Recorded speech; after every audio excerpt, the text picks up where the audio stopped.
Salut les petits grammes!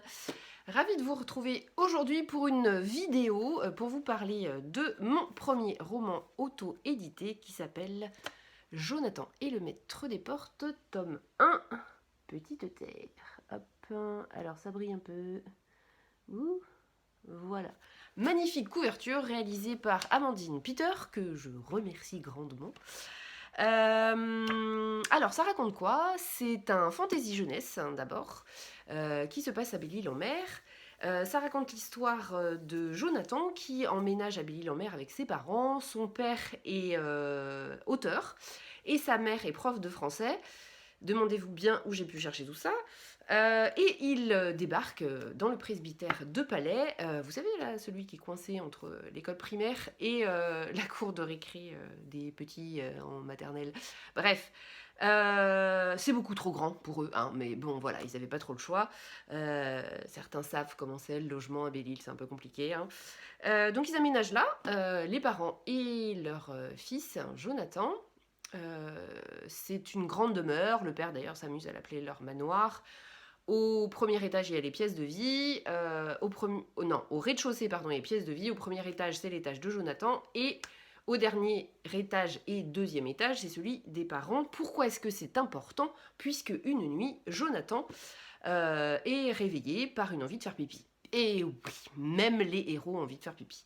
Donc vous savez ce comme c'est, il se retourne, machin, nanana, et puis finalement il y va, donc il a quand même une petite salle de bain attenante à sa chambre, et puis là il s'aperçoit qu'il y a une espèce de lumière qui clignote là comme ça un peu, voilà. Donc il est intrigué forcément, à 10 ans on est intrigué, il ouvre la porte, et là il voit que ça vient d'en haut, donc l'étage de ses parents. Il monte, tac tac tac, et sur le palier, à gauche il y a la chambre de ses parents, et à droite il y a un couloir avec un débarras, le bureau de sa maman et une salle de bain. La salle de bain des parents, bien évidemment. Donc ça vient pas de la chambre de ses parents, donc il se dit, ça vient de l'autre côté. Donc il pousse la porte. Et là, il voit l'armoire que ses parents ont déplacée. Donc c'est l'armoire qui était dans la chambre de ses parents. D'ailleurs, il y a un épisode très drôle à ce moment-là. Bon, je peux pas vous raconter. Enfin, c'est très drôle. Et véridique, surtout. Et donc là, il arrive voilà, face à l'armoire monumentale, vous savez, en merisier, le truc qu'on a hérité des parents et ou des grands-parents et dont on n'ose pas se débarrasser.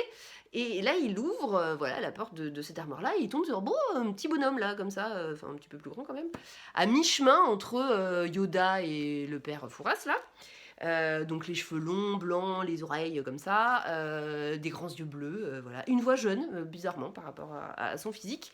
Et c'est Bouchon d'Or. Et il lui dit Hé, Jonathan, j'ai besoin de toi. Hein, quoi Comment tu me connais, machin Je te connais pas, voilà.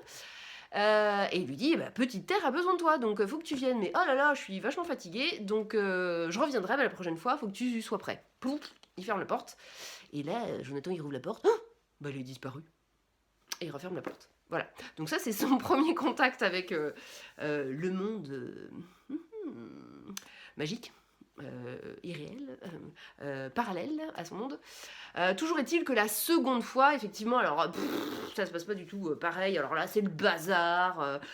Tous les meubles sont en lévitation. Il y a Bouchon d'Or qui s'accroche comme ça à la porte. Bon, voilà, il n'a pas d'autre choix. Il pose la main sur son couteau. Ça aussi, c'est un élément important, mais je ne vous en dis pas plus. Et hop, il plonge dans l'armoire et là, genre, vous savez, l'âge de glace et tout, machin, toboggan et tout, sauf toboggan pas très sympa, hein, un peu, voilà, tac, tac, tac, il a mal partout, là, ça dure, plouf, il atterrit, il a mal aux fesses, il tâte un petit peu comme ça, c'est gluant, c'est froid, ça pue, qu'est-ce que c'est que ça? Et là, il entend des petits bruits,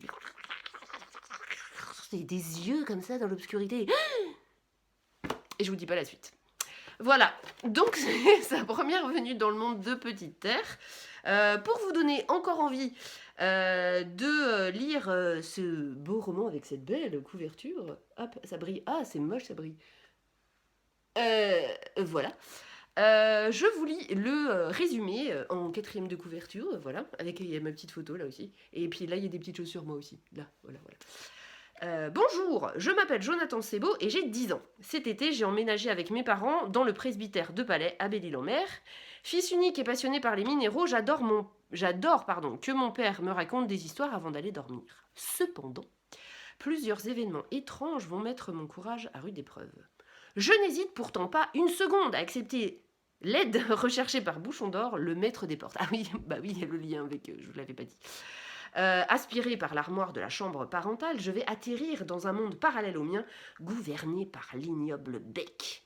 Avec l'aide de mes acolytes, J'ai pas dit alcoolique. Avec l'aide de mes acolytes, Janus et Dana, je vais partir à la découverte de ce nouveau monde et tenter de déjouer les plans machiavéliques du dictateur. Vous aimez l'aventure et le mystère, vous êtes brave et ne reculez devant rien. Eh bien, vous ne serez pas déçus. À la suite des habitants de Petite Terre, je vous promets de belles batailles, des rencontres improbables et de l'amitié à toute épreuve. Saurez-vous relever le défi ?